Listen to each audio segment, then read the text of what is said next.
If you've spent any time on the internet and have a particular thing that you really like, then you probably found yourself in a fandom. Defined by the Merriam-Webster's dictionary as all of the fans as of a sport, fandoms on the internet can range from interesting to interesting. But because of the silly Billy I am, I'm partial to, and am technically part of, the Chuck E. Cheese fandom. I mean, just look at the shelf next to my desk. Are you really surprised? Well, the Chuck E. Cheese fandom, or CEC fandom for short, is pretty interesting to me, especially the early years. And for some reason, when people talk about the history of this funny rodent, they usually don't talk about the fandom at all. So today, I'm going to be talking about the interesting early years of the Chuck E. Cheese fandom. Now, because you clicked on this video, I'm guessing that you probably already know the history of Chuck E. Cheese, right? Well, if you don't already know, or just need a refresh, then on May 17th, 1977, Atari co-founder and creator of the game Computer Space, Nolan Bushnell opened Chuck E. Cheese Pizza Time Theater in San Jose, California, a video arcade that serves pizza and has audio animatronics as its in-house entertainment.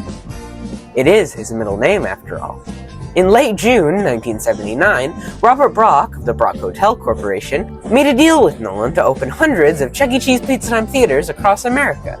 But Brock, being the funny, quirky, prank, silly, idiotic, comical bassoon loop he is, was unfaithful to Nolan and opened Showbiz Pizza Place on March 3rd, 1980 with Aaron Fechter and his kooky audio animatronics. Well, a bit later, in 1983, the video game crash of 1983 happened, because of all the people trying to throw themselves into the home video game ring and all the Chuck E. Cheese copycats at the time. And Atari had to bury just so much of their inventory into a landfill in Nevada and New Mexico. Along with this travesty, in 1984, Chuck E. Cheese filed for Chapter 11 bankruptcy, but thankfully, Showbiz Pizza bought Chuck E. Cheese and they rebranded to Showbiz Pizza Time Incorporated. But while this is happening, the marital dispute between Showbiz Pizza Time and Creative Engineering, the manufacturers of the Rockafire explosion, got worse and worse, until finally deciding that Creative Engineering gets the kids, but Showbiz Pizza Time gets the house. Or in other words, Creative Engineering gets to keep the intellectual rights to the Rockafire, and Showbiz Pizza gets to retrofit all the Rockafire shows into Munch's Make Believe Band shows. And that's basically where we are today. The year is 1999. Travis, or VegaNova, parked the domain name ShowbizPizza.com after being frustrated that there wasn't more, or even any, information about Showbiz or Chuck E. Cheese on the internet. ShowbizPizza.com is a wiki-type website about Showbiz, the Rockafire, and Chuck E. Cheese, and for the past 26 years has been a reliable source for all three. In fact, the CEC fandom might not have even existed if it wasn't for ShowbizPizza.com. There were other wiki websites that tried to battle ShowbizPizza.com, but I couldn't really find their names for some reason. More recently, like 5 years ago, they also made a YouTube channel of the same name, where Travis, or his wife Tabitha, sometimes posts lost media type videos in a series called Pizza Time.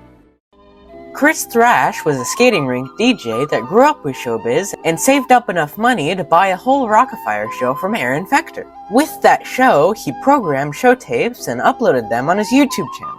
This really made the ball start rolling for Rockafire videos on YouTube. Also, I could have sworn that he had more videos on his channel, but there's only 5. Also, Chris's Rockafire stage was used in the Showbiz Pizza Zone restaurant, which is a whole other can of worms. Another person that was influential for the Chuck E. Cheese fandom was Shiny Happy Jen.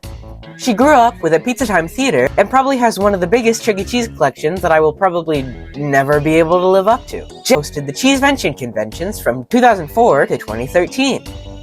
Cheesevention was a convention for Chuck E. Cheese and the Rockafire, a lot like BillyCon, that brought many people in the fandom together. And in Cheese Mention 4, they celebrated Chuck E. Cheese's 30th birthday, and Aaron Fector was there.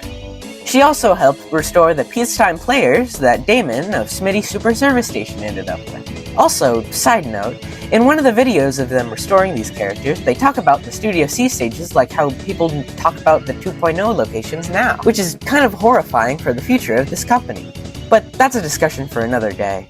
Speaking of Smitty, Smitty's Super Service Station is the personal collection of Damon Braylon, who is one of the biggest collections of Chuck E. Cheese stuff that, once again, I will most likely never be able to live up to. If this looks familiar to you, you might have seen Set Streets and Eats, or The Carpetbagger, or Tuv visit this guy in their videos. He of course has the Peacetime players, as I said earlier, and a Rockafire stage opposing them. Damon also has some of the Chuck E. Cheese cabaret shows, and the new Rockafire Looney Bird. Just look at him. He's achieved his dreams. He's a scientist now. Another person with a strange amount of animatronic animals in their house is Jared of the King Robot YouTube channel. He makes videos about himself singing and dancing along with his King animatronics. The way he got his 4 King animatronics is long and probably deserves its own video on its own, but basically it's like this. He bought his first King off of eBay, his second one he got from a roller rink, and his last 2 were in a storage unit. Jared was on the news, and he also was in the show about restoring vintage stuff that I'm legally not allowed to watch. All I know is that there's a horse. I don't know. And these were mainly the people who made this fandom what it is today. Definitely. Nothing and no one else. In the current day, there are a lot more people in the Chuck E. Cheese fandom, especially on the younger side, for a pizza arcade from the 70s that is kind of dying these days. And you might be thinking, why is that? Well, on August 8th, 2014, a devout Christian and failing video game developer Scott Cawthon released Five Nights at Freddy's, a point-and-click horror game where you play as a nighttime security guard in a Chuck E. Cheese copycat called Freddy Fazbear's Pizza. There's a lot of reasons why this hurt Chuck E. Cheese in the long run, but in the even longer run, Five Nights at Freddy's might have actually helped Chuck E. Cheese. Or at least the fandom. Because even though FNAF was a horror game, a lot of children really liked it. And because Freddy Fazbear's Pizza is a Chuck E. Cheese copycat, a lot of the kids became part of the fandom because of it. Now, there are some more recent people that probably indoctrinated more people into the fandom without the help of FNAF, but frankly, I'm a bit scared to talk about them because, for one, they might come to my house and beat me up. And for two, it's a big possibility that most of them hate me by now. You don't really need to be a spies to assume that. And anyway, I'm being a real sully guy about this, so I should probably just move on. So if you'll excuse me, I'm gonna go across the streets and eat some dinner. Gosh, I really hope they still have their stage. I'm such a Studio C fan. As of November 2025, VegaNova, or Travis, is still updating ShowbizPizza.com, and there's almost constant uploads to the ShowbizPizza.com YouTube channel. So, that's good. As for Chris Thrash, now, this might just be a personal Mandela effect, or lost media, whatever you want to call it, but I could have sworn that I watched a history video on Showbiz Pizza Zone, which is basically the successor to Showbiz Pizza Place, and the place where Chris Thrash housed his Rockafire, but at the end of the video, it showed a mugshot, and they said something along the lines of, "Do not contact Chris Thrash." But when I went back to watch the video, it said he was missing, or had unknown whereabouts, so yeah. I might have confused the video I watched with a different one, or I'm just making this up. So if you remember this, please tell me in the comments. I don't want to go crazy. Shiny Happy Jen is still digitizing and re-uploading things to her YouTube channel, and also does live streams on occasion. And she appeared in a video by Native New Yorker, where she fixes their Jasper's bandana, so hopefully she's okay. As for Damon of Smitty Super Service Station, he gives tours of his private collection now, and also he has animation cells from a lost Peacetime Theater commercial, but again, that's a whole can of worms for another day. The King Robot guy, Jared, is still making videos and songs with his animatronics, and was the inspiration for The Simpsons episode Season 32, Episode 15, Do Pizza Bots Dream of Electric Guitars? Which is one that I missed in my Chuck E. Cheese television video. But I'm not making a video about Chuck E. Cheese and television, I already did that. In conclusion, the early years of the Chuck E. Cheese fandom is pretty interesting, especially because of the early fandom members. And if I ever make a follow-up video on this, say in a year, some people might come to my house and try to cut my Achilles tendon and break my nose. If you somehow enjoyed this video, then please consider subscribing so you can see what I do next.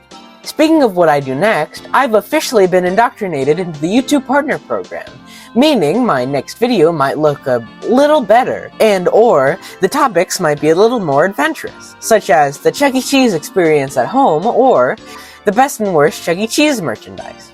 Also, here's some cool art that Clarence and Jenny McNeil made for me. As always, I don't currently know what time it is when you're watching this, so just have a good time, and see you tomorrow at 7:34 p.m.